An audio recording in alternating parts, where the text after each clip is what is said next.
जानिए कब आ रहा है पवन सिंह का आरा वाला गाना। आरा के टीजर ने तो भाई बवाल मचा दिया है, धमाल मचा दिया है, कमाल कर दिया है। लेकिन इसके गाने को लोग लेकर काफी ज्यादा एक्साइटेड हैं और ये बार बार हमारे कमेंट में भी पूछा जा रहा है कि गाना कब आ रहा है। तो हम आपको बता दें, रिलीजिंग डेट आ चुकी है। रिलीजिंग डेट है परसों की, यानी 13 तारीख की। और कल क्यों नहीं रिलीज हो रहा है? तो कल पवन सिंह के एक फिल्म है, उसका गाना रिलीज हो रहा है, जो रंगीला एंटरटेन पर रिलीज होगा।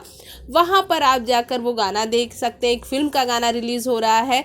लेकिन बात हम आरा वाले की करेंगे तो आरा वाला गाना परसों रिलीज हो रहा है।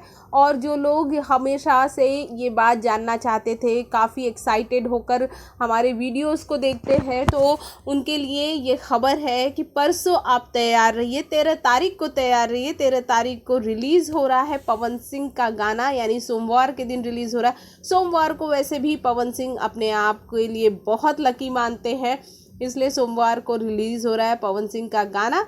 और तो और उसी दिन कई ध्वस्त होंगे रिकॉर्ड। तो कितने एक्साइटेड हैं आप? हमारे कमेंट बॉक्स में कमेंट कीजिए। साथ ही चैनल को सब्सक्राइब करना बिल्कुल ना भूलिए।